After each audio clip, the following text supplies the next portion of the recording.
Hi friends, പവിത്ര സീരിയലിന്റെ നാളത്തെ എപ്പിസോഡിന്റെ promo വന്നിട്ടുണ്ട്. അതിലെ കാണിക്കുന്നത് രാധ ഓട്ടോ മുന്നിൽ നിർത്തുമ്പോൾ വേദയ്ക്ക് കയറാൻ താല്പര്യമില്ലെങ്കിലും പിന്നെ ഓരോന്ന് പറയുമ്പോൾ വേദ അതിൽ തന്നെ കയറി നേരെ ശ്രീകാര്യം ശ്രീനിവാസ് സാറിന്റെ വീട്ടിലേക്കാട്ടോ പോകുന്നത്.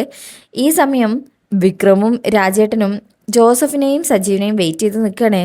അങ്ങനെ അവരും സാമ്പിളൊക്കെ കൊണ്ടുവരും. ആ മരുന്ന് പരിശോധിക്കുമ്പോഴും അതിൻ്റെ അകത്തും അതെല്ലാം എക്സ്പയറി ഡേറ്റ് കഴിഞ്ഞിട്ട് പുതിയ ലേബൽ ഒട്ടിച്ച് വന്നതാണെന്ന് മനസ്സിലാവണേ. വിക്രമിന് അങ്ങ് ദേഷ്യം വരും. ഉടൻ തന്നെ അത് കച്ചവടം ചെയ്യുന്ന ഓണറുടെ അടുത്തേക്കാണ് വിക്രം ചെല്ലുന്നത്. അവരുടെ ആ ഗോഡൗണിലേക്ക്. അവിടെ കുറച്ച് ഗുണ്ടകളൊക്കെ ഉണ്ട്.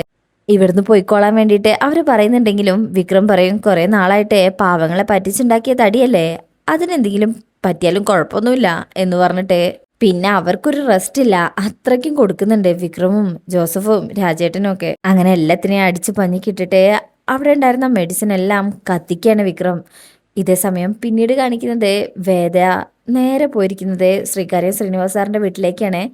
രാധ അകത്തേക്ക് ചെല്ലുന്നില്ല. രാധ പുറത്ത് നിൽക്കണേ. എങ്കിലും അവർ സംസാരിക്കുന്നതൊക്കെ കേൾക്കാൻ പറ്റും. അങ്ങനെ ശ്രീനി സാർ വേദയുടെ സ്നേഹത്തിലാണ് പെരുമാറുന്നത്. അവിടെ ഇരിക്കാനൊക്കെ പറയും. സുധയുണ്ട്. അങ്ങനെ വേദ വന്ന് പറയുന്നത്, വിക്രവുമായിട്ടുള്ള ഈ ബന്ധം നിങ്ങൾ തന്നെ അവസാനിപ്പിക്കണം ശ്രീനി സാർ എന്നൊക്കെ ഇങ്ങനെ സംസാരിക്കുമ്പോൾ ശ്രീനി സാർ പറയും, പക്ഷേ ചെയ്യാത്ത കുറ്റത്തിന് നിന്റെ ഭർത്താവിനെ ആദ്യമായി 7 വർഷം തടവ് വിധിച്ചത് നിന്റെ അച്ഛനായിരുന്നു. അത് കേൾക്കുമ്പോൾ വേദ ഞെട്ടിപ്പോ. അങ്ങനെ വിക്രം എന്തായിരുന്നു, എങ്ങനെയായിരുന്നു, എന്താണ് വിക്രമിന്റെ പഴയ ജീവിതത്തിൽ സംഭവിച്ചത് എന്നൊക്കെ വേദ ഇവിടെ മുതൽ കുറച്ചൊക്കെ മനസ്സിലാക്കുന്നുണ്ട്. ബാക്കിയുള്ള അന്വേഷണത്തിലാണ് വേദ.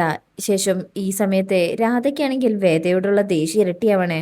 വിക്രം ഇങ്ങനെയെല്ലാം ആവാൻ കാരണം വേദയുടെ അച്ഛനാണെന്നുള്ള ഒരു ധാരണയാണെന്ന് തോന്നുന്നു. എന്തായാലും ഇപ്പോൾ രാധയ്ക്ക് കൂടുതൽ ദേഷ്യാവാൻ ചെയ്തിരിക്കുന്നത്. അപ്പോൾ ഇന്നത്തെ ഈ പ്രൊമോ ഇഷ്ടമായിട്ടുണ്ടെങ്കിൽ ചാനൽ അവർ ലൈക്ക് ചെയ്യുക, സബ്സ്ക്രൈബ് ചെയ്യുക, സപ്പോർട്ട് ചെയ്യുക. താങ്ക്